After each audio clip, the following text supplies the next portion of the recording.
Very good afternoon and welcome to Lunchtime News. We're taking a look at your headlines.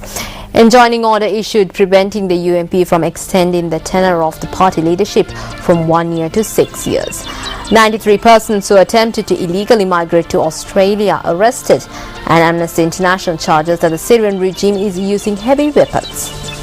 Well, now for those stories in detail. Southern Provincial Councillor Attorney at Law Maitri Gunratna says that the Mount Lavinia District Court issued an enjoining order preventing the UMP Working Committee from implementing its decision to extend the tenure of the party leadership from 1 year to 6 years. First of all, I would like to thank Mr. Farman Kasim and his team of lawyers who appeared in this case and did a magnificent job in getting this injunction. The enjoining order was granted because the party leader and the working committee amended the constitution so that he can stay for 6 years. Mr. Ranil Wickramasinghe can stay on for 6 years. The constitution cannot be amended in a manner which the working committee wants. There is a special procedure that this constitution has to be amended. And having brought this argument, the learned district judge, having accepted and gone through the constitution, granted this enjoining order, preventing the party hierarchy and the working committee from continuing with this amendment for 6 years.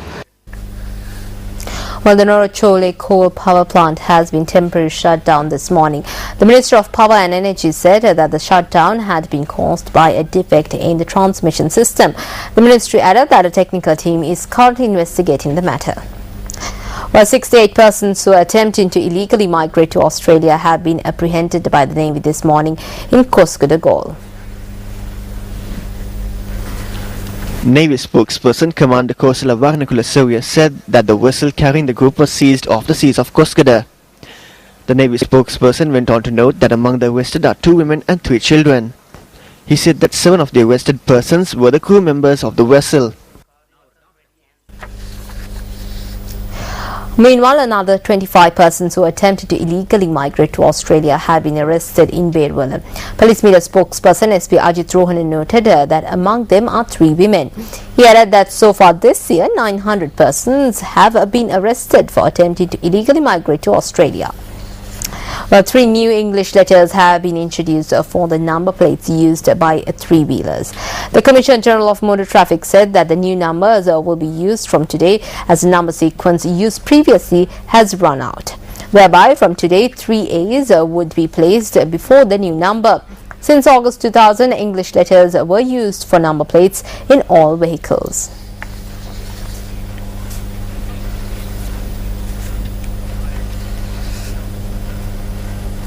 Well, a couple has committed suicide by leaping in front of a moving train close to the Katugoda tunnel in Galle. The police said that the couple had sustained serious injuries in the incident and had died on admission to the Karapiti Teaching Hospital. The deceased male is yet to be identified. The female victim is a 21-year-old from Kulugammanam, Kandy. Now, the police said that they had jumped in front of the train applying from Galle to Mathura at around 10:15 last night. Meanwhile, 2 people were killed in a motor accident in Katunayaka this morning. The accident occurred in the Naikanda area in Katunayaka at around 7:30 this morning. Police media spokesperson SP Ajit Rohan said that 2 motorbikes had crashed into each other. The police media spokesperson added that 2 persons on one motorbike had been run over by another vehicle when they were thrown off the motorbike. Speaker Chamal Rajapaksa says that the places of archaeological value in the country are facing a huge threat. The speaker expressed this view while attending an event at the Galapitigala Purana Vihara in Galle. Minister of Plantations Mahinda Samarasinghe also participated in the event. වටිනා වස්තුන් පිළිබඳව කතා කරාම ඊළඟ ප්‍රශ්නේ ආරක්ෂා පිළිබඳ ප්‍රශ්නය අද රටේ.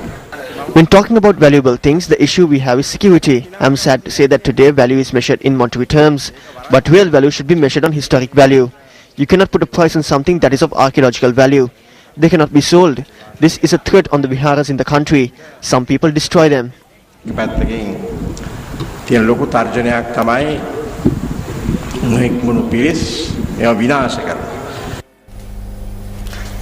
Still in local news, the National Transport Commission says that around 50 passenger buses are operating between Colombo and Jaffna without a permit. Chairman of the Commission, Roshan Gunawardena, said that previously around 70 buses had operated without a license. The chairman of the National Transport Commission, Roshan Gunawardena, noted that a bill had been forwarded for cabinet approval to prevent buses from operating without a permit.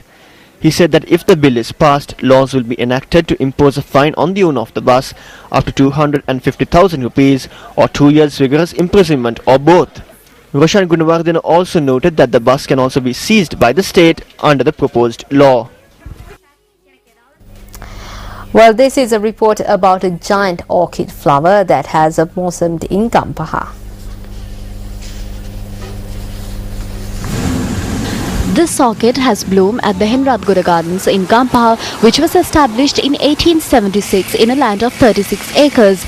Its agricultural advisor Tilaka Malini noted that this flower is scientifically known as Gametosia trimsporsium and belongs to the Orchidaceae class. Such a giant orchid only blooms once in every 10 years.